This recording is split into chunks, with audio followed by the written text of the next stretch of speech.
Hello everyone, welcome to this channel. का इस channel में बहुत बहुत स्वागत है। कैसे हैं आप सभी? आई होप आप लोग सब सही होंगे और अपनी सेहत का ध्यान रख रहे होंगे। तो हाजिर हैं हम नेक्स्ट लेक्चर के साथ। हमारी क्लास 10th के ऑर्गेनिक केमिस्ट्री का हम लोग पढ़ रहे थे। हमने पहला लेक्चर पढ़ लिया था और वो आप लोगों ने आशा करता हूँ कि देख भी लिया होगा। पहले लेक्चर में हम लोगों ने इंट्रोडक्शन किया था ऑर्गेनिक केमिस्ट्री के बारे में, जिसमें हम लोगों ने काफ़ी सारी चीज़ें जानी थी। जैसे कि ऑर्गेनिक केमिस्ट्री की हिस्ट्री जानी थी, क्यों हम लोगों ने ऑर्गेनिक केमिस्ट्री का क्लासिफिकेशन किया। देन हमने जाना कि किस तरह से वाइटल फ्लोस थ्योरी आई, बर्ज़ीलियस के कंट्रीब्यूशन देखा हम लोगों ने। देन उसके बाद हमने वोलर का कंट्रीब्यूशन देखा, है ना। उसके बाद हम लोगों ने किसका देखा, बर्थिलॉट के बारे में जाना।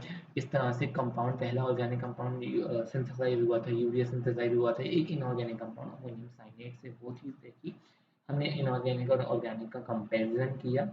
एंड देन हम लोगों ने क्या किया, हम लोगों ने जो है कार्बन की, ये कार्बन के साथ ही क्यों होता है, मॉडर्न डेफिनेशन क्या है ऑर्गेनिक केमिस्ट्री की, और ये कार्बन के साथ ही क्यों एसोसिएटेड होती है। कार्बन की प्रॉपर्टीज, जैसे कि कार्बन की कह सकते हैं कैटेनेशन प्रॉपर्टी, उसकी सेल्फ लिंकिंग प्रॉपर्टी, इस सब के बारे में हम लोगों ने जाना था पिछले लेक्चर में। इस वाले लेक्चर में हम क्या करने वाले हैं उसका एक मैं आपको ओवरव्यू दे देता हूँ। तो इस लेक्चर में, जैसा कि आप लोगों ने वीडियो को टाइटल ही पढ़ लिया होगा, इस लेक्चर में हम लोग बात करेंगे होमोलॉगस सीरीज की, होमोलॉगस सीरीज की, और हम लोग बात करेंगे इसमें आइसोमेरिज्म की। ये बेसिक्स का लास्ट लेक्चर होगा, ठीक है। इस इसमें से, इतने पार्ट में से, यानी लेक्चर 1 और लेक्चर 2, इनमें से 2 मार्क्स तक का आ जाता है, ठीक है। ज़्यादा बड़ा वेटेज नहीं है क्योंकि बेसिक ही है, इसलिए इनके अंदर से 2 मार्क्स का आ जाता है। या तो आपका बोलर का पूछ लेता है, पहला ऑर्गेनिक कंपाउंड कौन सा सिंथेसाइज हुआ था लैब में, या फिर किसने वाइटल फोर्स थ्योरी दी, ये सब पूछ लेता है। या फिर आपका आइसोमेरिज्म का पूछ लेता है, एक क्वेश्चन आइसोमेरिज्म का पूछ लेता है, ठीक है। और जनरल फॉर्मूला में पूछ लेगा, यानी अगर आपको पेपर में मिलेगा तो ये 2 मार्क्स से ज़्यादा का नहीं है ये क्वेश्चन, पर पढ़ना तो है ही, because every marks do matters, है ना। हर एक नंबर की वैल्यू है। तो शुरू करते हैं। शुरू करने से पहले, अगर आपने टेलीग्राम ग्रुप ज्वाइन नहीं किया हो तो इस क्यूआर कोड को स्कैन कर लेना गूगल लेंस पे, और आप टेलीग्राम ग्रुप में ज्वाइन कर सकते हो। इस टेलीग्राम ग्रुप को आपको मिल जाएगी पीडीएफ, इस क्लास की पूरी पीडीएफ। आपको लिखते नहीं रहना है, आपको सुनना है, और जितना बोलो उतना ही लिखना है। ज़्यादा लिखने के चक्कर में नहीं पढ़ना। अगर आपका छूट जाता है तो कोई दिक्कत नहीं है, वीडियो को बार बार पॉज मत करना, एक तरफ आपने नोट्स खोल लेना, नोट से लिखते रहना, ठीक है। उसके साथ साथ आपको क्विजेस, आपको कोई भी नोटिफिकेशन देना हो मुझे क्लास के बारे में, जैसे क्लास की कैंसिलेशन, या अगर क्लास पोस्टपोन होगी इस चीज़ के बारे में, या क्लास शेड्यूल कब हो रही है उसके बारे में, या फिर अगर मेरे को आपको टेस्ट देना हो, है ना, असाइनमेंट देना हो, ये सब चीज़ आपकी कहाँ होंगी, इस टेलीग्राम ग्रुप पर। उसके साथ साथ एक डिस्कशन का ग्रुप भी है जिसमें आप आपस में जो है एक दूसरे से डिस्कशन कर सकते हो और मेल से भी डाउट्स पूछ सकते हो। लेकिन अगर आपको 1 to 1 करना है तो आप मेल भी कर सकते हो। मेल आईडी आपको पता ही होगी, या आपको जो चैनल है उसके डिस्क्रिप्शन बॉक्स में भी मिल जाएगी। इट्स केम्पन क्लासेस 22@yahoo.com, ठीक है। या आप इस मेल आईडी पर भेज सकते हो। चलो बिना कुछ देरी के हम लोग शुरुआत करते हैं इस लेक्चर की। और ये इस लेक्चर के बाद तीसरा लेक्चर जो है, ये दोनों लेक्चर्स को तो आप देखो कैसे भी देखो, तीसरा लेक्चर बहुत बहुत बहुत इम्पोर्टेंट होने वाला है। क्यों होने वाला है? क्योंकि उस लेक्चर में मैं कराऊंगा, मैं अभी से बता देता हूँ, उस लेक्चर में मैं कराऊंगा नॉमेनक्लेचर। और अगर ये नॉमेनक्लेचर आपको नहीं आया तो ज़िंदगी भर ऑर्गेनिक केमिस्ट्री को लेके बैठे रहना और रोते रहना, क्योंकि अगर नॉमेनक्लेचर नहीं आया तो आप ऑर्गेनिक केमिस्ट्री नहीं सीख पाओगे। आपको यही नहीं पता होगा मैं क्या बोल रहा हूँ। मैंने आपसे कुछ भी बोला, मैंने आपसे बोला इथेनॉइक एसिड या प्रोपेन टू वनॉइक एसिड, आपसे ये नहीं समझ पाओगे कि मैं बोल क्या रहा हूँ, ठीक है। तो करोगे तो सवाल तब ना जब आपको समझ में आए कि कंपाउंड कौन सा है। तो ये नॉमेनक्लेचर का लेक्चर नंबर 3 होगा, जो नॉमेनक्लेचर का होगा, इसमें मैं बेसिक रूल्स बताऊंगा नॉमेनक्लेचर के, और इसमें मैं एग्जांपल्स डिस्कस करूंगा, ठीक है। बाकी जो प्रॉपर जो प्रैक्टिस क्वेश्चंस हैं वो होगा हमारा लेक्चर नंबर 4। इसमें हम लोग क्या करेंगे, इसमें हम लोग प्रैक्टिस करेंगे। तो बाकी लेक्चर्स का मैं आपको पहले से ही प्री इन्फॉर्म कर देता हूँ, ठीक है। तो चलो स्टार्ट करते हैं बिना कुछ देरी के। Homologous series and isomerism. चलो, अब आगे से सबसे पहले जो हमारा टॉपिक आता है वो है होमोलॉगस सीरीज एंड आइसोमेरिज्म। से पहले भी हमारे को एक बेसिक आइडिया जान लेना है, तो बेसिक आइडिया पहले जान लेते हैं, ठीक है। अब बात करते हैं, जैसे कि सपोज करो ऑर्गेनिक कंपाउंड्स की बात करी जाए, तो हमने बोला कार्बन और हाइड्रोजन के जो कंपाउंड्स होते हैं वो होते हैं हमारे हाइड्रोकार्बन्स, ठीक है। हाइड्रोकार्बन्स हो गए। अब हाइड्रोकार्बन्स 3 टाइप में क्लासिफाई करे गए हैं, इसके बारे में हम आगे जाके बात करेंगे, अभी सिर्फ डिटेलिंग कर रहे हैं। या तो ये हो सकते हैं एल्कीन। अभी एल्कीन क्या होते हैं क्या नहीं होते ऐसा कुछ आएगा नहीं, बस याद रख लो कौन से होते हैं, एल्कीन और एल्काइन, ठीक है। ये 3 होते हैं हाइड्रोकार्बन। इसका जनरल फॉर्मूला होता है CnH2n+2। इसका जनरल फॉर्मूला होता है CnH2n, और इसका होता है CnH2n-2, ठीक है। ये होता है जनरल फॉर्मूला। इसका एग्जांपल एक ही से बता देता हूँ, इसको बोलेंगे इथेन। इसका एग्जांपल एक ही मैं बता रहा हूँ, ठीक है ना, इथीन, ताकि आप कंपेयर कर पाओ इथीन। और अगर इसमें हो एल्काइन में तो उसे बोलेंगे इथाइन, ठीक है। Ethane, ethene and ethyne, okay. अब किस तरह से आते हैं वो हम बाद में देखेंगे। उसके बाद नेक्स्ट जो आते हैं वो हैं अल्कोहल्स, ठीक है। जैसे इथेनॉल, है ना। तो इसमें हमारा जो ग्रुप लगता है वो OH ग्रुप लग जाता है ना। इन सब के बारे में हम नोमेनक्लेचर में डिस्कस करेंगे। देन उसके बाद है हमारा एल्डिहाइड। इसमें हमारा CHO ग्रुप लगता है। अब ये CHO किस तरह का ग्रुप है ये सब बताऊंगा मैं, इसमें अल लगता है। इसमें एक ही इथ ग्रुप से ही बता रहा हूँ सारे, ताकि आपको कंपेयर करने में आसानी हो। यहाँ पर ऑल लगा, यहाँ अल लगा, यहाँ इन लगा, यहाँ इन लगा, यहाँ आइन लगा, ठीक है। उसके बाद आपका आता है कीटोन। इसमें आपका ग्रुप होता है ये, ठीक है। इसमें ऊन लगता है, फिर से वही इथेन नोन, ऊन लग गया, है ना। इसे वन मत पढ़ना, ऊन है ये, ठीक है। उसके बाद आपका आता है कार्बोक्सिलिक एसिड।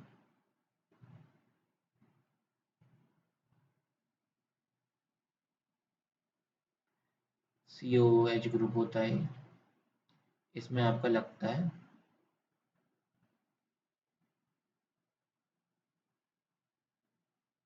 ओइक एसिड, जैसे कि इथेनोइक एसिड।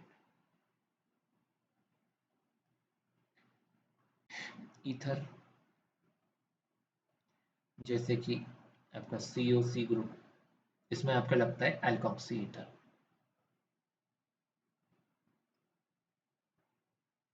ठीक है। जैसे एल्कोक्सी ईथर, जैसे अगर हमारे ये है तो इसे हम बोल देंगे इथॉक्सी इथेन,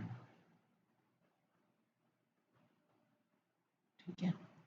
या फिर डाई इथाइल ईथर, वो मैं बताऊंगा आपको। लास्ट जो है वो है हमारे को जो पढ़ना है आपके सिलेबस में, हेलाइड। हेलाइड जो होता है उसे हम X से रिप्रेजेंट करते हैं। हेलाइड आपका क्लोराइड हो सकता है, ब्रोमाइड हो सकता है, आयोडाइड हो सकता है, फ्लोराइड हो सकता है ना, ये हो सकते हैं आपके। और इन्हें हम लिखते कैसे हैं, इन्हें हम लिखते हैं halo alkanes, as halo alkane. मतलब जो हैलो ग्रुप है वो पहले आएगा। इन सब में देखो सफिक्स यूज हो रहा था, इन सब में सफिक्स आ रहा था, है ना। पर इसमें ये ईथर और हैलाइड में, इन दोनों में प्रीफिक्स है, अब जिसको नहीं पता मैं उसे बता दूं, प्रीफिक्स होता है जो पहले आता है और सफिक्स होता है जो बाद में आता है, प्रयोग में यूज होता है। इफ आई से in English, then prefix is the one which precedes any word and suffix is the one which succeeds, है ना। हेलो एल्केन जैसे कि क्लोरो इथेन। आशा करता हूँ आपको बात क्लियर हो गई होगी। I hope that this is clear, है ना। Let us move forward. अगर किसी को अभी तक समझ नहीं आया, बस इसे सुनते जाओ, इसे याद रखना है। अब ये क्या होता है क्या नहीं होता, ये सब हम आगे की मतलब आगे चर्चा करेंगे। ये कल के लेक्चर का पार्ट है, नॉमेनक्लेचर का। ये सिर्फ मैं आपको बता रहा हूँ कौन कौन से कंपाउंड्स हमारे को पढ़ने हैं। तो ये कितने हो गए, गिनती कर लेना ज़रा इनकी। ये हो गया 1, 3, 4, 5, 6, 7। ये 7 हमारे को पता होने चाहिए। ज़रा मैं सिलेबस देख लेता हूँ। सिलेबस में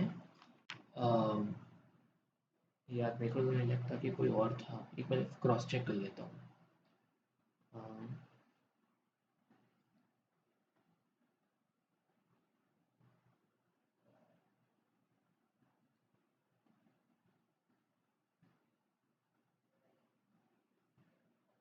double bond, triple bond, alcoholic, aldehyde, carboxylic group, ठीक है।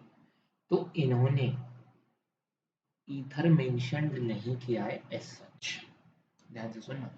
इन्होंने ईथर मेंशन नहीं किया है एज सच, लेकिन मैं पढ़ाऊंगा, ठीक है, मैं पढ़ाऊंगा। तो मैं पढ़ना है,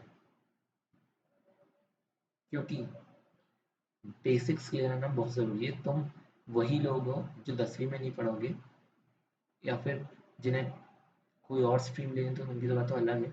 पर जो साइंस लेने वाले हैं 11वीं में, वो 10वीं में नहीं पढ़ोगे, फिर 11वीं में अपना सब पकड़ के रहोगे और 80% क्लास फेल हो जाती है केमिस्ट्री में। रियलिटी है, 80% क्लास केमिस्ट्री में फेल हो जाती है 11th क्लास में आके, क्योंकि वो बच्चों को लगती है केमिस्ट्री हलवा, या हलवा है, हाल खा लेंगे।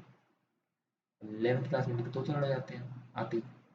जो सीबीएसई वाले हैं उनकी एक किताब होती है एनसीईआरटी, और क्या कहते हैं उसे, पतली सी किताब को पढ़ लेते हैं, रट लेते हैं और नंबर ले आते हैं। हमारे आईसीएसई वाले हैं, वो उनकी 3 किताबें होती हैं, पर 3 किताबों का साइज जब 11th क्लास में आते हैं तो वो मालूम पड़ता है वो 3 किताबें मिला दें तो भी एक किताब नहीं बनने की केमिस्ट्री की। इतनी मोटी किताब होती है वो, 1000 पेज की तो किताब होती है। सीबीएसई वालों में तो अलग ही है। सीबीएसई वालों में प्रदीप प्रदीप पढ़ते हैं, वो 1500 पेज की होती है।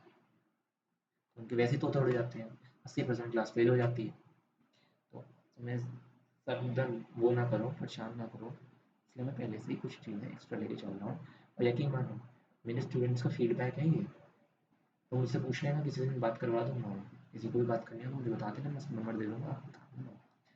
जो चीज़ मैं उनके लिए बता रहा हूँ, नीट एस्पिरेंट जो थे, मैंने नीट को पढ़ाना शुरू नहीं किया अभी, पर मतलब एज अ डाउट एक्सपर्ट मैंने नीट के लिए काम कर लिया है। पर जो नीट वाले बच्चे हैं वो भी यही कहते थे कि आपने जो 10वीं में पढ़ाया ना, जो आपने एक्स्ट्रा पढ़ाया, उसकी वजह से हम 11वीं 12वीं में रिलेट कर पा रहे थे चीज़ों को और ज़्यादा अच्छी तरह से।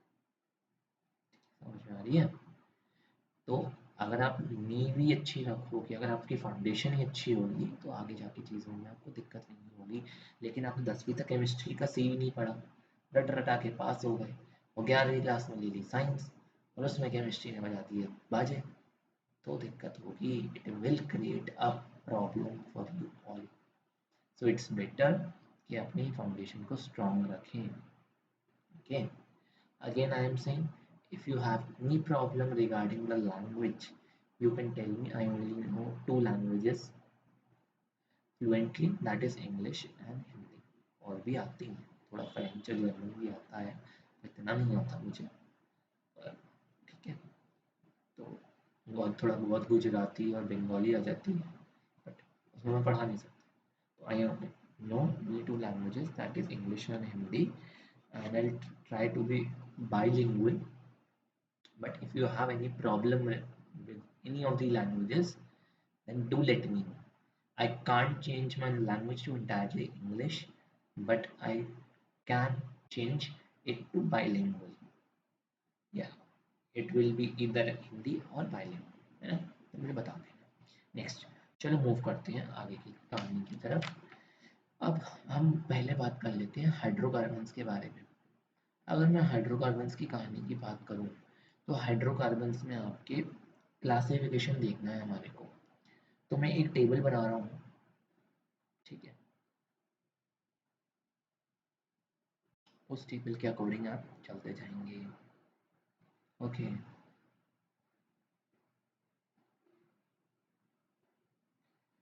है ना? और ये टेबल आपको इम्पोर्टेंट है आपके लिए। तो चलो, सबसे पहले हमारा था हाइड्रोकार्बन।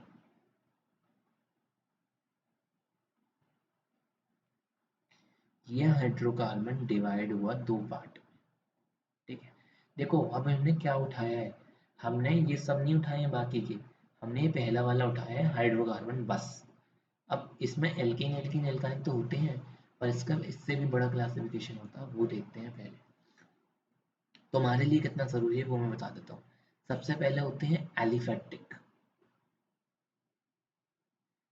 ठीक है? एलिफेटिक। एक होते हैं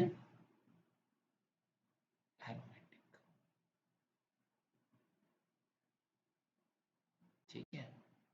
एलिफेटिक और एरोमेटिक, या फिर मैं ऐसे कहूँ कि ऐसे कर लो, एलिफेटिक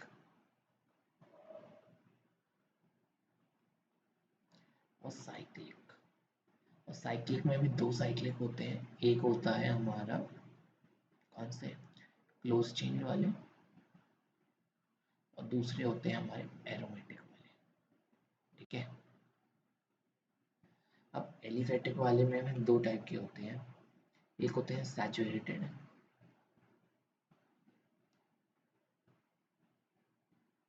एक होते हैं अनसैचुरेटेड।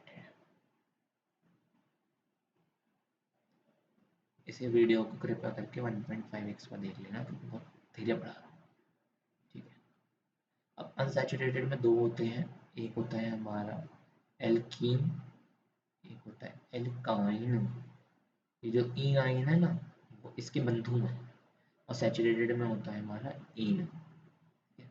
इन में कार्बन कार्बन के बीच में सिंगल बॉन्ड होता है, इन में कार्बन कार्बन डबल बॉन्ड होता है, और आइन में कार्बन कार्बन ट्रिपल बॉन्ड होता है। इसका जनरल फॉर्मूला में तो मैं पहले ही बता चुका हूँ, CnH2n+2 होता है, इसका CnH2n होता है, और इसका CnH2n-2 होता है।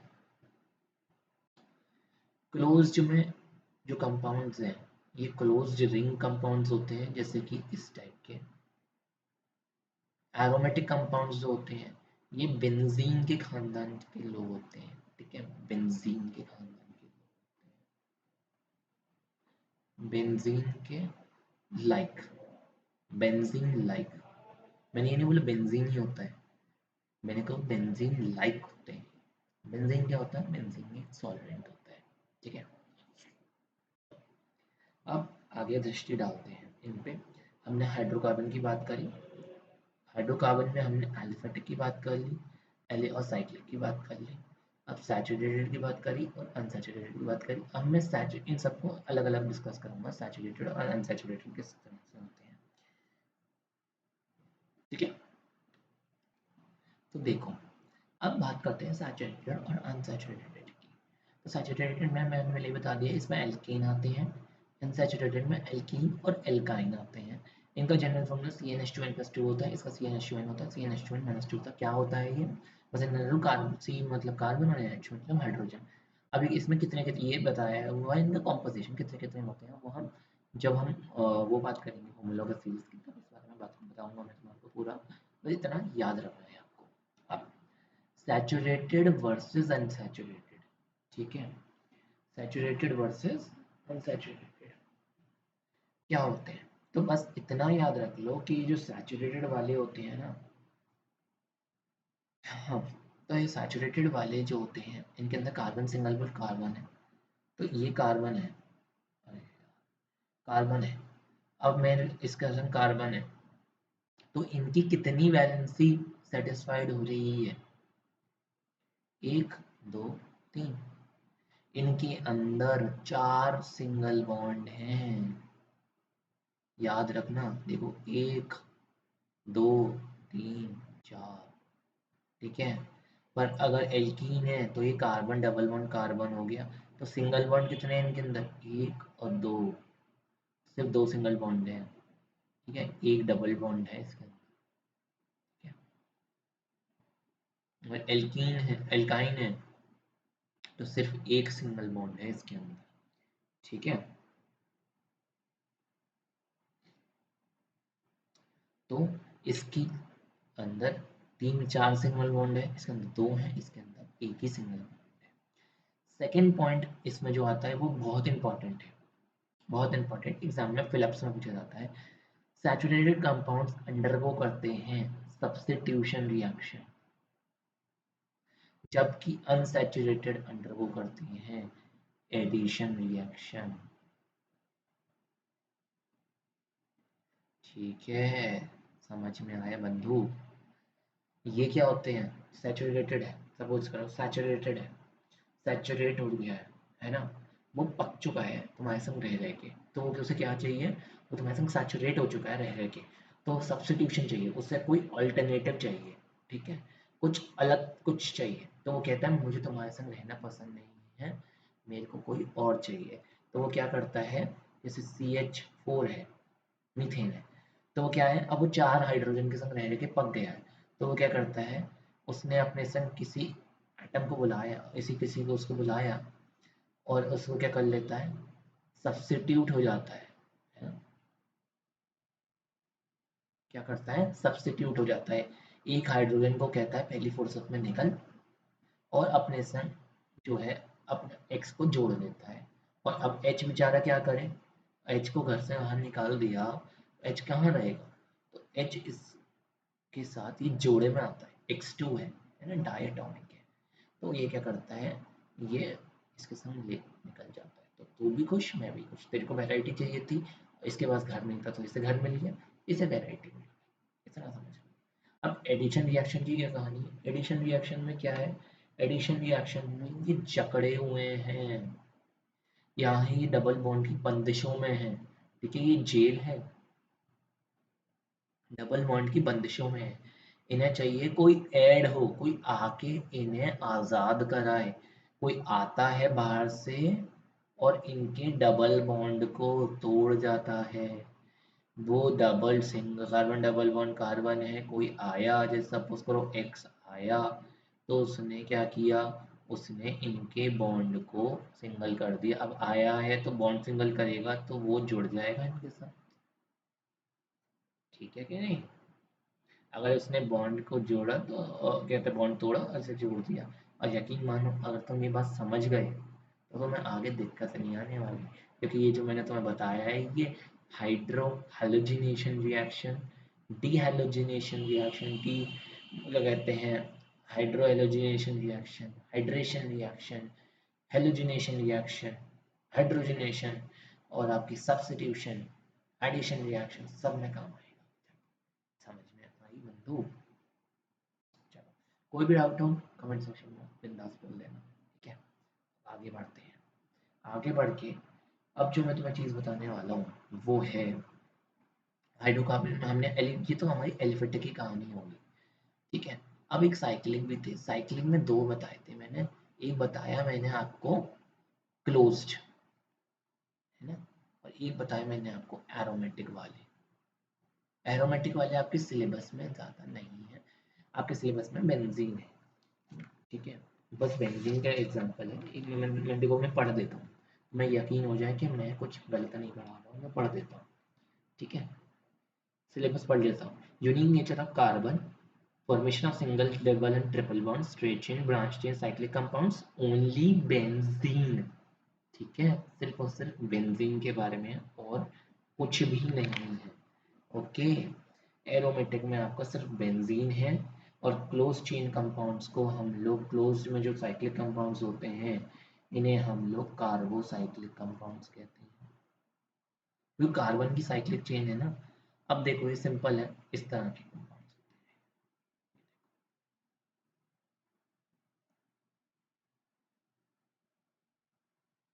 एरोमेटिक में बेंजीन। बेंजीन क्या होता है? ये होता है बेंजीन। और इसको इस तरह से भी लिख देते हैं। अब तुम कहोगे ये और ये, तुम दोनों तुम कंफ्यूज हो जाओगे कि ये और ये तो एक जैसा है, बट इसमें गोला है बीच में। एक गोले का ही सब खेल है। ठीक है, ये चीज़ ये है, बल्कि ये, पर ये चीज़ खाली है, इसके अंदर कुछ भी नहीं है, सिर्फ इसे कहते हैं साइक्लोहेक्सेन,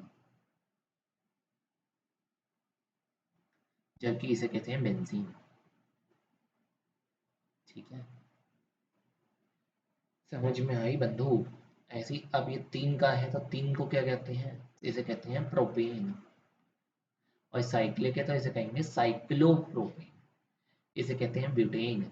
और ये साइक्लिक है तो इसे कहेंगे साइक्लोब्यूटेन। पांच को कहते हैं पेंटेन। और ये साइक्लिक है तो इसे कहेंगे साइक्लोपेंटेन। समझ में आई? चलो जी, और भी कंपाउंड होते हैं। ठीक है, अब इसमें किस तरह से अरेंजमेंट होती है एटम्स की वो बताता हूँ। जैसे साइक्लोहेक्सेन है, तो साइक्लोहेक्सेन इस तरह से होता है।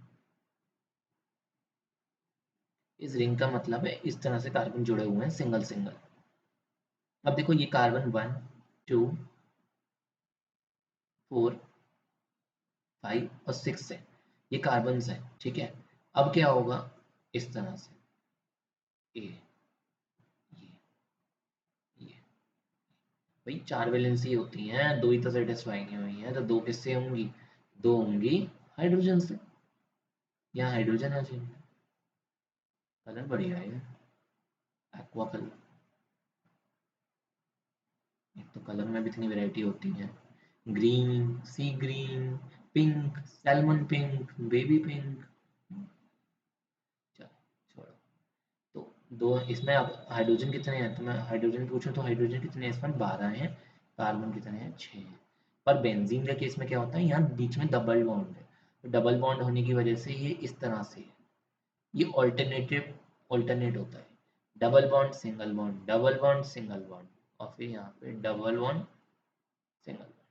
ठीक है, तो अब यहाँ पर कितना है? एक हाइड्रोजन हो गया, यहाँ एक हो गया, यहाँ एक हो गया, यहाँ एक हो गया, यहाँ एक हो गया, और यहाँ एक हो गया। तो यहाँ पर कार्बन भी 6, हाइड्रोजन भी 6। तो इसलिए बेंजीन का जो मॉलिक्यूलर फॉर्मूला होता है वो C6H6 होता है। मूल कॉन्सेप्ट में इस पर भर भर के क्वेश्चन आते हैं बेंजीन पे। C6H6 होता है, जबकि इसका जो होता है साइक्लोहेक्सेन का वो 6H12 होता है, क्योंकि इसके अंदर 12 हाइड्रोजन होते हैं।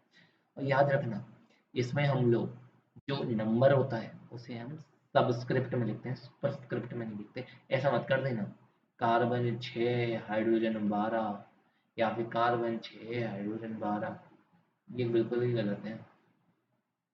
सुपर स्क्रिप्ट में लिखना है। किस में लिखना है हमारे को? सुपर स्क्रिप्ट में लिखना है। समझे कि नहीं समझे? नहीं लगा? समझे? Is that clear? सो अगर इसे अंग्रेजी में दोबारा से इसका अनु अनुवाद करते हैं तो क्या कहेंगे हम? If we translate it into English then I will say that we write the number of hydrogens and number of carbons in the superscript, and not in the superscript but in the subscript. Okay, and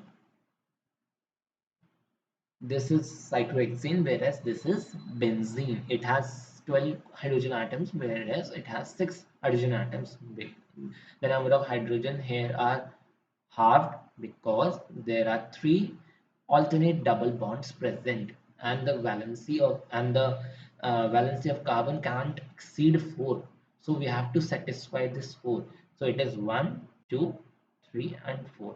If we will write 2 hydrogen here, then the valency of carbon will exceed to 5, and that is not possible. Okay, so we have to keep all this in mind. Many students do the same mistake, they make 5 bonds with carbon atom. ठीक है, 5 bond बना देते हैं carbon के, जो कि बिल्कुल ही गलत है, बिल्कुल जाहिलों वाला कंसेप्ट, बिल्कुल जाहिल वाली हरकत है। ठीक है, आप लोग अभी सीख रहे हैं तो इसलिए मैं आपको बता रहा हूँ। समझ में आएंगे आपके? चलिए आगे बढ़े। ये आपका ये क्या आगे, आगे बढ़ते हैं। अब बात करते हैं अ, देखो एल्काइल ग्रुप्स के बारे में है, तो एल्काइल ग्रुप्स मैं सोच रहा हूँ आपको चलो बताना शुरू ही करते हैं। फिर हम पहले हम एल्काइल ग्रुप्स के अंदर आपको वो दे देता हूँ मैं आपको होमोलोगस सीरीज के बारे में बता देता हूँ। ठीक है, होमोलोगस सीरीज और फंक्शनल ग्रुप्स के बारे में बता देता हूँ। अब पहले पार्ट में मूव कर रहे हैं हम आज के लेक्चर के, जो कि है भैया ये मैं सोच रहा हूँ, मैं देख रहा हूँ मैं तक टॉपिक्स के नंबर लिख के लाया, मेरे को टॉपिक्स इस तरह से याद नहीं रहते। मेरे को ऐसा ना हो कि कोई टॉपिक स्किप कर जाए, तो मैं सारे टॉपिक्स पढ़ के देखता हूँ। ठीक है, सिलेबस साथ में मेरे खुल रहा है, टॉपिक्स में साथ में खुल रहे हैं। मैं टॉपिक्स से ज़्यादा पढ़ा सकता हूँ, कम नहीं पढ़ा सकता। ठीक है, कोई टॉपिक स्किप ना हो जाए, कोई टॉपिक का मतलब क्या कहते हैं सिलेबस में से ना छूट जाए, या कोई टॉपिक में एक्स्ट्रा ना पढ़ा दूँ फालतू का जो इररिलेवेंट हो, इसलिए मैं टॉपिक खुल के रखता हूँ। तो देखो अब अभी जो आज का पहला पार्ट था होमोलॉगस सीरीज, उसके बारे में जान लेते हैं होमोलॉगस सीरीज क्या होती है। ठीक है, होमोलॉगस सीरीज यही है आज का। तो देखो तो ऐसी सीरीज हम जो है हमारे ऐसी सीरीज ऑर्गेनिक कंपाउंड्स की ऐसी सीरीज ये क्वेश्चन पूछ लेता है। ठीक है, इसमें फिलिंग द ब्लैंक में आता है ये ऑर्गेनिक कंपाउंड्स की ऐसी सीरीज जिसमें सेम कैटेगरी के कंपाउंड्स हो, यानी अगर हमारे एल्केन हो तो एल्केन की ही सीरीज की बात होगी। अगर एल्कीन बोल रहा हूँ मैं तो एल्कीन की सीरीज में ही बात कर रहा हूँ मैं। अगर मैं एल्काइन बोल रहा हूँ तो एल्काइन की सीरीज की बात कर रहा हूँ। तो ऐसी कोई सीरीज हो जिसके कंसेक्यूटिव मेंबर्स, याद रखना कंसेक्यूटिव बोला है मैंने, कुछ बच्चे कॉन्जिक्यूटिव भी बोलते हैं। कंसेक्यूटिव जो मेंबर्स हैं उनमें CH2 का अंतर हो तो उस सीरीज को कहते हैं होमोलॉगस सीरीज। जैसे कि चल एल्कीन है तो एल्कीन लिख के देखते हैं। ठीक है, एल्कीन का जनरल फॉर्मूला क्या बताया था, CnH2n+2, CnH2n एल्कीन का, CnH2n-2 एल्काइन का। Put n is equals to n is always greater than equal to 1, ये बात याद रखेंगे सब लोग। इसमें 2 पॉइंट है जो सब लोग याद रखेंगे, इस बातों की गांठ बांध लेना। n की वैल्यू हमेशा 1 या 1 से बड़ी होगी। नंबर 2 बात, जो एल्कीन और ये दोनों हैं इनमें n की वैल्यू 2 या 2 से बड़ी होगी, इनमें 1 नहीं होता, इनमें 2 होता है। ठीक है, तो पहली बात क्या है, पहली बात है ये n इज एल्केन है, एल्केन के लिए जो होता है वो n is greater than equal to 1 होता है, और एल्कीन में n is greater than equal to 2 होता है। ठीक है, तो इसके फैमिली को ऐसे लिखेंगे। जैसे कि हमारी एल्केन्स हैं तो एल्केन में n की वैल्यू 1 पुट करो तो क्या लिखेंगे आप, C1H2 × 1। अब इतने तो बड़े हो कि वैल्यू पुट कर दो, इतनी तो गणित पढ़ी है आपने, you know this much mathematics. C1H2 × 1 is 2 + 2 2 + 2 is 4, तो 1 को हम लोग ओमिट कर सकते हैं, CH4 रख देंगे। तो इसका पहला मेंबर कौन होता है, इसका पहला मेंबर होता है CH4। ऐसे ही हम लोग सेकेंड मेंबर लिख सकते हैं, सी की वैल्यू एन की वैल्यू को पुट करो, C2H2 × 2 + 2। ठीक है, तो ये क्या हो जाएगा, C2H2 × 2 इज 4 4 + 2 इज 6। इसी तरह से ये हो जाएगा C3H8। इस तरह से ये सीरीज बढ़ती जाती है। तो इसका पहला मेंबर पूछ लेता है कभी और एग्जाम में, तो इसका पहला मेंबर होता है CH4, जबकि इस सीरीज में C1 मेंबर होता ही नहीं है। ये एग्जाम का क्वेश्चन है, ये ICSE का क्वेश्चन है। ठीक है, और ये CBSE में भी पूछा हुआ है। ठीक है, स्टेट बोर्ड्स में मैंने पेपर में देखा नहीं, बट ICSE का तो 200% क्वेश्चन है ये। ठीक है, तो इसका पहला मेंबर कौन हुआ, तो ऐसे क्वेश्चन पूछ लेता है कि पहला मेंबर कौन है एल्कीन्स में, तो पहला मेंबर होता है C2H4, ठीक है, इनका पहला मेंबर होता है C2H4, देन होगा C3H2 into 3 that is C3H6, ऐसे C4H8, है ना। और यहाँ पर क्या होगा पहला मेंबर, वही C2H2 into 2 minus 2 that is C2H2, ऐसे C3H2 into 3 minus 2 that is C3H4, ऐसे C4H6, ठीक है। डबल करो और -2 कर दो, डबल करो -2 कर दो, डबल करो -2 कर दो, ठीक है। अभी आपको प्रैक्टिस नहीं है तो आपको फॉर्मूला देखना पड़ेगा, जब प्रैक्टिस हो जाएगी तो आप बिना देखे भी लिख सकते हैं, कितना भी लिख दोगे, एंड ये सीरीज सो ऑन चलती जाएगी। समझ में आ रहे हो, तो ये तो हो गई सीरीज। अब होमोलॉगस सीरीज क्या होती है ये तो बता दो।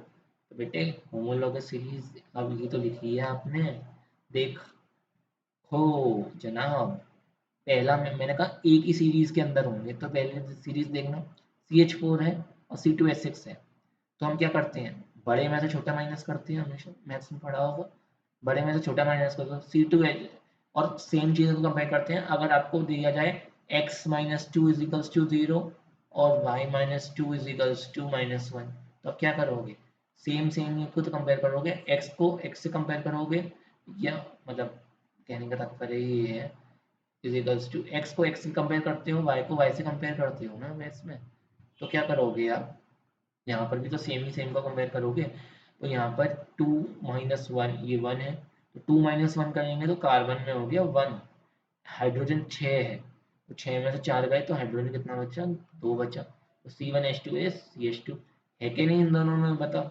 दो का CH2 का डिफरेंस, ये एक है ये दो है, एक का डिफरेंस कार्बन में हो गया, हाइड्रोजन 4 है 6 है, दो का डिफरेंस हो गया हाइड्रोजन में भी, तो यही तो था बेटा।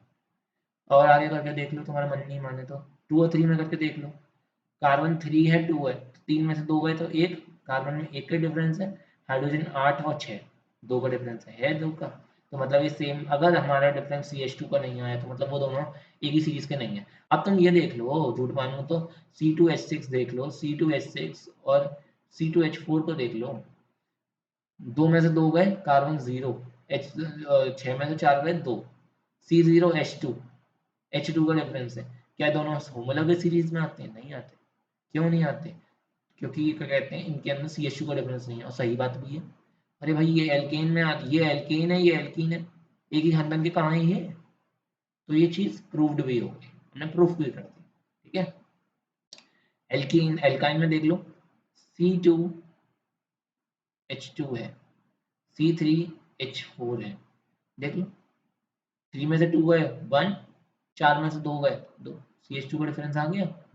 यहाँ देख लो, C2H4 है, C3H6 है, 3 में से 2 गए 1, 6 में से 4 गए 2, आगे CH2 का डिफरेंस, झूठ तो नहीं बोल रही, प्रूव होगी बात, आगे बढ़ते हैं, है ना। तो अगर मैं होमोलॉगस सीरीज को सम अप करूं तो मैं होमोलॉगस सीरीज को क्या बोलूंगा, मैं होमोलॉगस सीरीज को बोलूंगा कि होमोलॉगस सीरीज वो होती है जिनके अंदर हर मेंबर जो होता है वो CH2 से डिफर करे, वो होती है हमारी होमोलॉगस सीरीज। और जो पूरा खानदान होता है उनका, पूरा खानदान एंटायर जो ग्रुप होता है वो सेम ही होता है, जैसे एल्केन है तो एल्केन ही होंगे सारे, सबका जनरल फॉर्मूला होगा, एल्केन है तो सबका CnH2n+2 वाले होंगे सारे, ठीक है। उसके बाद अब इसमें कुछ प्रॉपर्टीज आ जाती हैं, जैसे कि अब एल्केन्स है तो सारे हम एल्केन्स को एल्केन से, गधे को गधे से कंपेयर करेंगे, गधे को घोड़े से कंपेयर नहीं करते हैं, इसी तरह से एल्केन को एल्केन से कंपेयर करेंगे। तो अगर हम देखो सपोज करो हम डाउन द सीरीज जाएं अगर हम इसके अंदर, तो देखो पहले CH4 थे, C2H6 था, C3H8 है, तो क्या हो रहा है यहाँ पर मॉलिक्यूलर वेट बढ़ रहा है कंपाउंड का, बढ़ रहा है कि नहीं बढ़ रहा है, मॉलिक्यूलर वेट बढ़ रहा है भैया। ये कार्बन 12 होता है, हाइड्रोजन 1 होता है, 12 + 4 16, जबकि यहाँ पर 12 दूनी 24, 24 और 6 30 हो गया, 12 से 30 हो गया, मॉलिक्यूलर वेट बढ़ रहा है। इन सीरीज में नीचे नीचे जाते हैं तो मॉलिक्यूलर वेट बढ़ता है। मॉलिक्यूलर वेट बढ़ेगा तो क्या होगा, इसका मेल्टिंग पॉइंट बॉइलिंग पॉइंट भी बढ़ जाएगा। क्यों? क्योंकि कोई क्या कहते हैं, सपोज करो क्या कहते हैं, आपके पास 1 किलो सामान है या 1 किलो कोई कम चीज़ है, उसे क्या कहते हैं आप मेल्ट करो, और आपके पास क्या कहते हैं वही 10 ग्राम है, तो 10 ग्राम को मेल्ट करो, किसमें ज़्यादा टाइम लगेगा? ये बताते हैं ना आप, मैं भी बता दूँ। ठीक है ना? ऑब्वियस सी बात है, जो ज़्यादा क्वांटिटी में होगी मेल्ट होने में टाइम लगेगा, उस बॉयल होने में टाइम लगेगा। ठीक है? 10 ml पानी को बॉयल करो, आप 1 लीटर को बॉयल करो, ऑब्वियस सी बात है। ठीक है, चलो जी आगे बढ़ते हैं। आगे जो है अब देखो, ये तो बात होगी फिजिकल प्रॉपर्टीज की, पर केमिकल प्रॉपर्टीज तो सबकी सेम ही होंगी, है ना? केमिकल प्रॉपर्टीज तो सबकी सेम ही होंगी, क्योंकि है तो सब एल्केन ही ना। अब जो भी आपका एक्स वाई जी जो भी सरनेम है ना, तो आप रहोगे तो उसी सरनेम के ना, जितने भी खानदान के लोगों को सबका सरनेम तो सेम ही होगा, है ना? आप किसी भी एक्स वाई जी स्कूल के हो, आप रहोगे तो उसी स्कूल के, चाहे आपका नाम कुछ भी हो, है ना? वही वाली बात है। चलो, उसके बाद होमोलॉगस सीरीज में नेक्स्ट जो चीज आती है वो है आपकी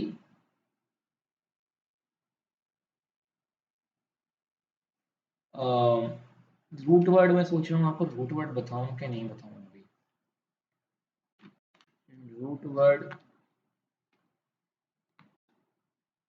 चलो यार रूट वर्ड जो है ना, मैं आपको बता देता हूँ, बाकी चीज़ें मैं आपको कल बताऊंगा। रूट वर्ड के बिना मैं, क्योंकि मुझे लग रहा है कि मैं रूट वर्ड के बिना आपको आगे का एक्सप्लेन कर नहीं पाऊंगा। तो देखो, रूट वर्ड के बारे में बता देता हूँ।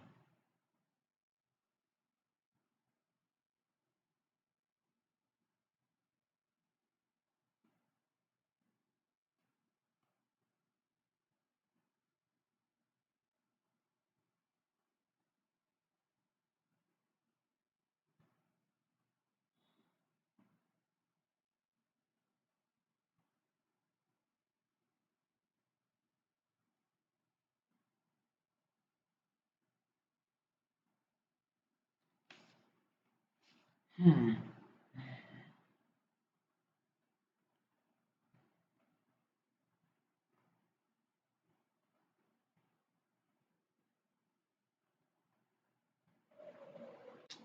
क्या हो गया?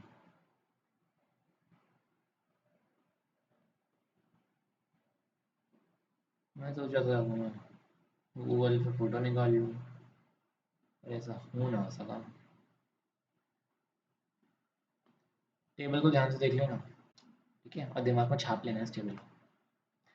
पहले मैं लिख रहा हूँ यहाँ पे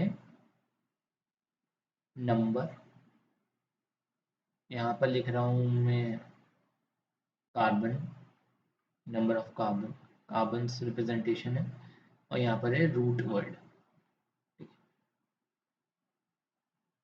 जैसे कि आपने देखा होगा अंग्रेजी में भी रूट वर्ड होते हैं, जैसे फाइल है, तो file is lover of something, तो इलेक्ट्रोफाइल, न्यूक्लियोफाइल, बिब्लियोफाइल, सीनोफाइल, साइनोफाइल, ठीक है, एम्बी फाइल, वही है। एक रूट वर्ड से इतने सारे वर्ड बन जाते हैं। गैमी है तो पॉलीगैमी, एंड्रोगैमी, वही सब है, मोनोगैमी, सोलोगैमी, वही सब चीज़ें। तो देखो, हमें पढ़ने हैं 10 तक बस, हमारे सिलेबस में 10 तक ही के लिए हैं, 10 पर भी नहीं जाता आईसीएससी, सीबीएसई, स्टेट बोर्ड, कोई भी नहीं। वो सब ढेर हो जाते हैं 6-7 तक बस। वन को ऐसे रिप्रेजेंट करते हैं C1, C2, ये जो है ना, ये CN, ये सुपरस्क्रिप्ट नहीं है, सबस्क्रिप्ट है, सबस्क्रिप्ट, ठीक है। C3, C4, C5, मतलब कार्बन अगर 6 हों, कार्बन अगर 7 हों, कार्बन अगर किसी कंपाउंड में 8 हों, किसी कंपाउंड में 9 कार्बन हो, किसी में 10 कार्बन हो, तो रूट क्या होगी हमारी वर्ड का, रूट क्या होता है? अगर अब जो जैसे मैं प्रोनाउंस करूँ ना वैसे ही करना, अपनी अंग्रेजी मत दिखाना, क्योंकि यहाँ अंग्रेजी नहीं चलती है। ओके, चाहे अमेरिकन हो, चाहे ब्रिटिश हो, चाहे क्या कहते हैं ऑक्सफोर्ड की हो, चाहे कैम्ब्रिज की हो, चाहे कहीं की भी हो, या अंग्रेजी नहीं चलती या केमिस्ट्री चलती है, हम केमिस्ट्री की कक्षा में हैं, हम अंग्रेजी की कक्षा में नहीं है। ठीक है, तो अपनी अंग्रेजी मत दिखाना यहाँ पे, ये आपने तो गलत बोला है, टीचर को प्रोनाउंसिएशन नहीं आता, कैसा गवार इंसान है ये मत बोला। ठीक है, तो प्लीज कोऑपरेट। वन को कहते हैं, वन का रूट वर्ड होता है मेथ। ठीक है, मेथ। टू का होता है एथ। थ्री का होता है प्रो। फोर का होता है ब्यूट। इसे बट मत कहना, ब्यूट है ये, ठीक है, बट नहीं है ये। अच्छा, इससे मैंने कोई चीज याद आई, तुम्हारी अंग्रेजी से ही बताता हूँ। और मुझे ऐसा विश्वास है, ये मेरे दिल का विश्वास है कि 99.9999 टिल दी टू इन्फिनिटी लोग होंगे, इक्का दुक्का एक्सेप्शंस हो सकते हैं, ज्ञानी लोग, वो लोग इन्हें गलत बोलते होंगे। और मैं खुद भी कहता हूँ कि मैं भी गलत बोलता था बहुत ज़्यादा टाइम तक। इनफैक्ट मैं जब तक पढ़ता था तो मैं पढ़ते टाइम मैं भी गलत बोलता था, पढ़ाना शुरू किया उसके बाद बात अलग है। अगर मैं बोलूँ ये,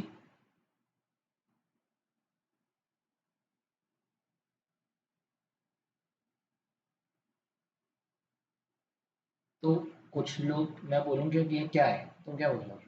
एक ऐसा सवाल है, कोई सवाल है? क्या पूछ रहे हो, मजाक चल रहा है क्या यहाँ पे, टाइम पास चल रहा है? कैल्शियम ही तो है, ये कैल्शियम है, सी ए होता है, एटॉमिक नंबर क्या कहते हैं इसका 20 होता है, मास नंबर 40 होता है। पोटेशियम है 19 होता है, और 39 क्या कहते हैं इसका मास नंबर होता है। हाँ ठीक है, मास नंबर ही होता है, एटॉमिक नंबर ही होता है, ठीक है। पर बेटा अब मैं अंग्रेजी की क्लास में नहीं है, पर मैं तुम्हें बताया था कि समय समय पर हम अंग्रेजी का, हिस्ट्री का, ज्योग्राफी का ज्ञान देते रहेंगे, और तुम्हारे को हर चीज़ कनेक्ट करके बताएंगे ताकि तुम्हें पढ़ने में मजा आए और चीज़ बोरिंग ना लगे। आज धन्यवाद कह देना मेरे को कमेंट सेक्शन में, ठीक है। इसे कैल्शियम नहीं, कैल्शियम कहते हैं। क्या कहते हैं? कैल्शियम। कैल्शियम, शियम नहीं है ये शा नहीं है, ये शा नहीं है, ये सा है, सा। इट्स नॉट शा, इट्स सा। Calcium. It's not potassium, it's potassium. Potassium, potassium, potassium, potassium. It's not potassium, it's potassium. ठीक है। और जिसे शक हो, शंका हो कि ये झूठ बोल रहा है या गलत बोल रहा है, कृपया करके अंग्रेजी की शब्दकोश में झांक ले। आपकी गूगल होगा, गूगल पर प्रोनाउंसिएशन चेक कर लें, चाहे आपको अमेरिकन में चेक करना हो उसमें कर लें, चाहे आपको ब्रिटिश में चेक करना हो उसमें। ठीक है, तो आज के बाद से आप लोग पोटेशियम और कैल्शियम बोलेंगे, पोटेशियम और कैल्शियम नहीं बोलेंगे। और अगर मैंने बोल दिया गलती से, क्योंकि मेरी भी हैबिट में नहीं आया है, मैंने भी सदियों तक इसे गलत ही बोला है, तो अब मुझे भी करेक्ट कर देंगे कि सर आपने गलत बोला है, इट्स कैल्शियम नॉट कैल्शियम। भाई समझे कि नहीं समझे? ओके, चलो जी, ये तो इंग्लिश की बात थी। आते हैं हमने टॉपिक पे। सी को क्या कहते हैं? ब्यूट। C5 को कहते हैं पेंट। C6 को कहते हैं हेक्स।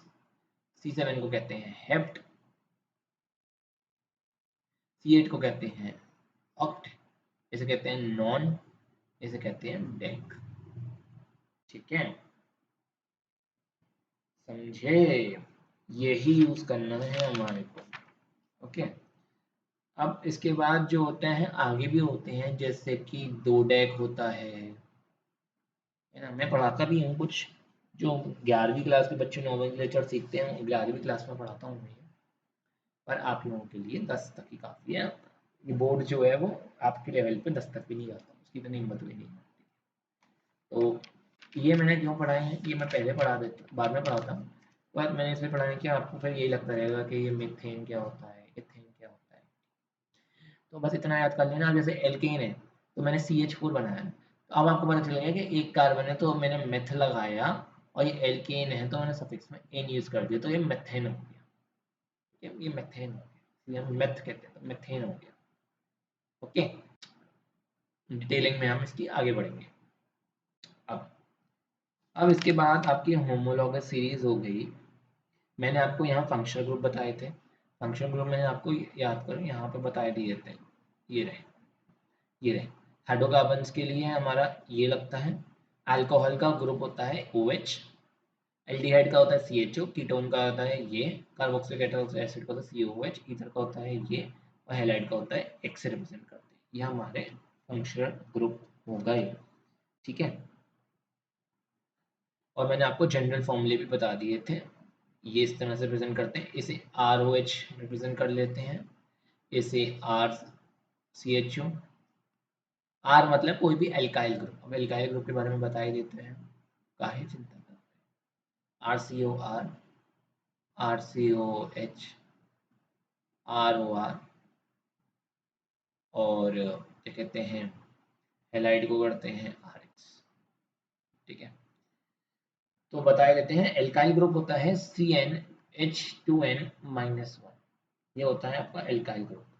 और यहाँ पर बॉन्ड, मतलब आपका एल्काइल ग्रुप कहीं ये नहीं होगा, आप ये नहीं कहोगे कि C1H2 2 × 1 H1, ये कहीं नहीं होता, ये नहीं होता, ठीक है। इट्स CH3, यहाँ से स्टार्टिंग होती है, sorry my mistake, CnH2n+1, sorry CH3 से स्टार्टिंग होती है इसकी, तो CH3 को कहेंगे फिर मिथाइल ग्रुप। और इसका जो सफिक्स होता है वो होता है आइल। अगर नहीं समझ में आ रहा तो कोई बात नहीं है, क्योंकि हम नॉमेनक्लेचर की क्लास में वैसे भी सब डिस्कस करने वाले हैं। इसका सफिक्स होता है आइल, तो जो भी रूट वर्ड आएगा उसके साथ आइल वाइल जुड़ जाता है, आइल, methyl, ethyl, propyl, butyl, pentyl. General formula याद रखना, जनरल फॉर्मूले में कोई कॉम्प्रोमाइज़ नहीं है। जनरल फॉर्मूला ये है, अगर आपको जनरल फॉर्मूला आता है तो आपको सब आता है, ठीक है। ये जनरल फॉर्मूले याद रखना सबके, ये सबके जनरल फॉर्मूले याद रखना, ये सबके, है ना, जितने भी हैं सबके याद रखना। ये सॉरी ये ये ये ये ये X, ये सब, ये OH, ठीक है। समझ में आ गई। अब मेरे को लगता है लेक्चर थोड़ा बोरिंग हो रहा है, तो मैं सोच रहा हूँ कि मैं आइसोमेरिज्म तो करा दिया मैंने आपको, सॉरी होमोलॉगस सीरीज तो मैंने आपको बता दी। अब आपका आइसोमेरिज्म रह गया है, तो आइसोमेरिज्म पर क्वेश्चन हम कल करेंगे। आइसोमेरिज्म का इंट्रोडक्शन हम आज कर लेते हैं, ठीक है। मैं आपको फास्ट नहीं बढ़ रहा, मैं आपको चाहता था एक दिन में चैप्टर खत्म करा देता। मैं चाह रहा हूँ कि जितना आप डाइजेस्ट कर सको उतना ही हम करें, ठीक है। तो अब आइसोमेरिज्म से क्या तात्पर्य है, आइसोमेरिज्म से क्या तात्पर्य है, आपने जो है मैथमेटिक्स में एक चीज पढ़ी होगी, आइसोसेलेस ट्रायंगल। आइसोसेलेस ट्रायंगल का मतलब क्या होता है, जिसकी दो भुजाएं, दो साइड्स सेम हो, और दो साइड सेम होते तो हम कहते हैं उनके एंगल भी इक्वल हो जाते हैं। ये थीटा है तो ये भी थीटा हो जाता है, ये पढ़ा है आपने। और ये क्या हो जाता है, ये 180 - 2 थीटा हो जाता है ना, तो ऐसा 180 डिग्री होता है। आइसो का मतलब है सेम, ठीक है ना। तो आइसोमेरिज्म, आइसोमेरिज्म का मतलब होता है जिन कंपाउंड्स का, मेरिज्म हो गया आपके पार्ट, आइसोमेरिज्म होता है जिन कंपाउंड्स के अंदर जिनका सेम मॉलिक्यूलर फॉर्मूला हो बट डिफरेंट स्ट्रक्चरल फॉर्मूला हो, वो कहते हैं उन्हें आइसोमर्स, और उस फिनोमेना को कहते हैं आइसोमेरिज्म। ऐसा सुनो, जिन कंपाउंड्स का मॉलिक्यूलर फॉर्मूला सेम हो बट अलग अलग स्ट्रक्चर्स हों उन्हें कहते हैं आइसोमेर्स, ठीक है। अब जैसे कि एक एग्जांपल दे देता हूँ मैं, बहुत ही वेग एग्जांपल है। आपका नाम सपोज करो मोहन है, आपको घर में लोग बुलाते हैं, कोई चिंटू, कोई पिंटू, कोई राजू, कोई छोटू, कोई गोलू, इस तरह के निकनेम से कोई बुला देता होगा आपको घर में। तो रहे तो आप ही ना, चाहे आपको मैं गोलू बुलाऊं, चाहे क्या कहते हैं मोटू बुलाऊं, रहे तो आप ही ना। वही कहानी है, बट नाम तो बदल गया। एक जगह जहाँ नाम रोहन था, वहां रोहन से किसी ने गोलू को तो बुला लिया, नाम तो वो है, पर्सन सेम है। तो मतलब इसका मतलब है हमारी जड़ें सेम है, हमारी रूट सेम है, हमारा मॉलिक्यूलर फॉर्मूला सेम है, बट हमारे नाम तो बदल गए ना। ठीक है, समझ में आई कि नहीं आई? अब स्ट्रक्चरल फॉर्मूला क्या होता है? अब इसमें तीन चीजें होती हैं। पहला होता है इसके अंदर एब्रिविएटेड फॉर्मूला, एब्रिविएटेड फॉर्मूला, जैसे हम लोग एब्रिविएशन लिखते हैं, जैसे हम क्या कहते हैं, डॉक्टर को हम डी आर लिखते हैं, डी आर और डॉट लिख देते हैं, इस तरह से एब्रिविएटेड फॉर्म। एक होती है हमारी स्केलेटन फॉर्म और एक होती है हमारी स्ट्रक्चरल फॉर्मूला। एक होती है हमारी कंडेंस्ड फॉर्म, क्या कहते हैं, एब्रिविएटेड फॉर्म को हम लोग कंडेंस्ड फॉर्म भी कह देते हैं, कंडेंस्ड। ठीक है, अब इनमें फर्क क्या होता है? तो हम शुरुआत से शुरू करते हैं। सपोज करो ये है हमारे पास C2H6, ये है हमारा एक मोलिकुलर फॉर्मूला। मोलिकुलर फॉर्मूला देगा C2H6। आपको पता है C2H6 क्या है? नहीं पता, मतलब पता है कि इथेन है, और मोलिकुलर फॉर्मूला दे रखा है, तो ये हो गया मोलिकुलर फॉर्मूला। अब उसके बाद आती है स्केलेटन। स्केलेटन में क्या करते हैं, हम सिर्फ कार्बन ड्रॉ कर देते हैं। ठीक है, कार्बन ड्रॉ कर देते हैं, तो दो कार्बन है तो दो कार्बन ऐसे ड्रॉ कर दिए, ये हो गई स्केलेटन फॉर्म। उसके बाद आती है कंडेंस्ड फॉर्म। कंडेंस्ड फॉर्म में हम क्या करते हैं, हम लोगों ने CH3 इस तरह से लिख दिया।